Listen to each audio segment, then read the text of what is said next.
Welcome to the Deep Dive. Today, we're plunging into the life of Nelson Mandela, a name, everyone knows, synonymous with freedom. Hmm, But we're doing something a bit different. We're looking at his journey through this really fascinating lens of manifestation. that's right. We've been digging into this quite remarkable article. It doesn't just look at the political struggle, but frames Mandela's approach as, well, a deep practice of shaping reality from the inside out. Yeah, it makes these striking connections to visualization, inner discipline, what it calls mental sovereignty. Exactly. So our mission today is really to understand how these, seemingly abstract principles could become such powerful tools that transformed a nation, starting from, well, probably the most constrained place imaginable. It's an incredible contrast, isn't it? That tiny 8 by 7 foot cell on Robben Island Just concrete and stone. versus the almost unthinkable future of a free, reconciled South Africa he helped create. He said it himself. It always seems impossible until it's done. And the source really emphasizes that this huge journey, it didn't start with power or comfort. It started right there in that silence, Hmm. in stone. Let's really set that scene then. Robben Island, starting 1964, it was just brutal. Oh, absolutely crushing. He got life, spent 18 years there. And that cell, 8 by 7 feet, barely room to lie down. Bucket toilet, thin mat. Yeah, and the days. Yeah. Breaking limestone in the quarry, scorching sun, constant salt winds, just wearing everything down.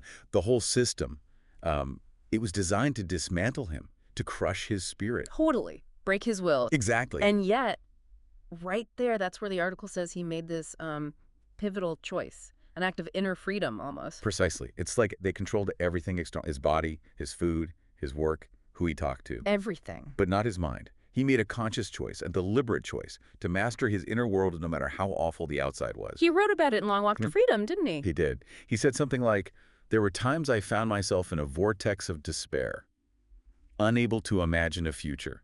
But I always returned to the same truth, that my mind remained free." And that wasn't just passive hope. He was active, reclaiming his inner space. And this reclaiming, it wasn't just a thought. It led to a practice, a visualization ritual. Yes, a daily one. From that small window, he looked towards Lion's Head Mountain.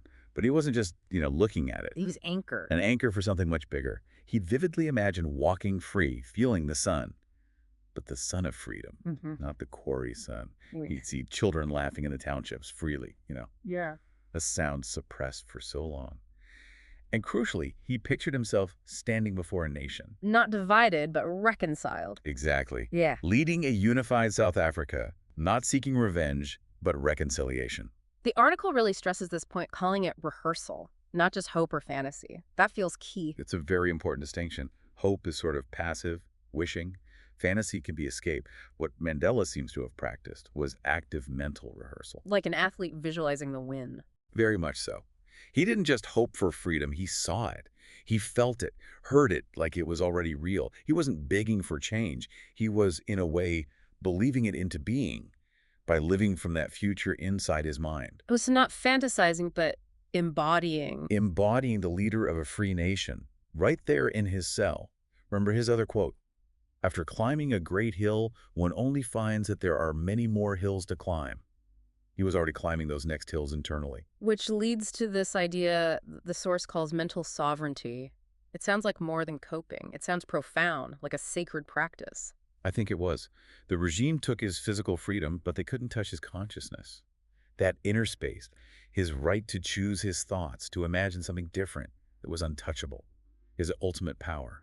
And the article draws parallels here, connecting this to ideas in other traditions. It does, yeah. You see echoes everywhere once you look. Mm. Think of Neville Goddard talking about living in the end, Right, acting as if it's already done. or the Upanishads, with the concept of Manamaya Kosha, the mental sheath, the idea that our mental state fundamentally shapes reality. Whether he knew these terms or not, Mandela was operating from this place of already being free in his mind, already leading. It's almost like that prison cell meant to break him became his tapovana. That's a powerful way to put it. Like a forest hermitage for intense spiritual practice. He was cultivating immense inner discipline, tapas, that spiritual fire, and shraddha, this deep faith in the unseen outcome. Meditating on freedom as inevitable. Feeling himself leading, picturing liberation, even while physically in chains. Yeah, and critically, this wasn't just about him. No, not at all. This wasn't manifest my way out of jail. It was deeply rooted in Ubuntu. I am because we are. Exactly. That's Southern African philosophy. His vision was collective, for reconciliation, shared dignity, for everyone. So, is the idea that aligning your vision with something bigger than yourself actually gives it more force? The article strongly suggests that. Because his inner focus was on healing and freedom for a whole nation, it gained this kind of magnetic quality transcending his own situation. He wasn't just manifesting his release, he was anchoring a collective future in his consciousness. And the source then connects this intuitive practice to, well, modern science and philosophy. Which is fascinating, Right. because he wasn't reading neuroscience papers in there, obviously. Right. But his actions mirrored principles we now understand better, like the brain struggling to differentiate between vividly imagined and real experiences. So if you intensely visualize something, sights, sounds, feelings, you're firing the same neural pathways. Pretty much, yes. You're essentially training your brain, building new connections through neuroplasticity. We see it with elite athletes doing mental rehearsal. And Mandela was rehearsing leading a free nation. Exactly, the complex emotional, social, even physical reality of it. He said, I thought continually of the day when I would walk free. I imagined the people's faces, the sounds of the city, the warmth of the sun. Those visions sustained him, he said. It wasn't just comfort, it was neurological groundwork. You could see it that way. Yeah. Transformative work. And think about the reticular activating system, the RAS. The brain's filter. What you focus on, you notice. Right. By intensely focusing on a free South Africa, he was priming his brain, his RAS, to pick up on subtle shifts. A guard's changing attitude, a different tone from an envoy. Things others might miss. Because his attention was laser-focused. As Joe Dispenza says, where you place your attention is where you place your energy. And where you place your energy is where you place your future. Mandela's energy was locked onto that future. The article also brings back those Vedic ideas, mentioning Satyam, embodied truth. Yes, which is so important. It's Yeah. not just seeing it, it's being it internally. Mandela embodied the principles of that free society while imprisoned. Dignity, resilience, forgiveness. Even in the grimmest hours, I kept faith with the future. I refused to let my mind be caged. That refusal, that embodiment of inner truth, Satyam, that gave his vision undeniable power. And all this leads towards what some call the bridge of incidents, the chain of events connecting the inner vision to outer reality. Yeah, and Mandela's life is just this incredible unfolding of that. It wasn't one magic moment. It was this complex series of events inside and outside prison. Global pressure, for one, sanctions, boycotts. The whole Free Nelson Mandela movement gaining momentum worldwide, that energy definitely played a part. And things changing inside the prison.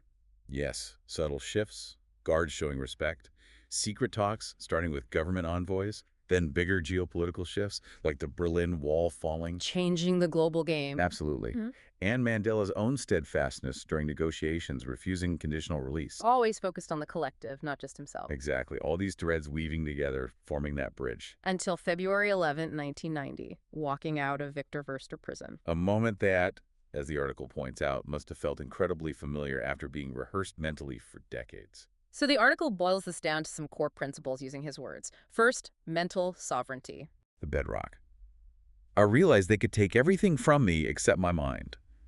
Owning that inner space. Second, emotional alchemy. Transforming negative emotions. Resentment is like drinking poison and then hoping it will kill your enemies. He turned bitterness and despair into focused purpose. Not suppressing emotion, but redirecting it. Third, persistence and long horizon vision. Knowing it's a long game. After climbing a great hill, one only finds that there are many more hills to climb. Committing for the long haul. Decades, in his case. Fourth, alignment with higher purpose. Connecting to something bigger. I have cherished the ideal of a democratic and free society. Vision for the collective good. That gives it resonance. And finally, embodied leadership. Being the change. As I walked out, I knew if I didn't leave my bitterness behind, I would still be in prison.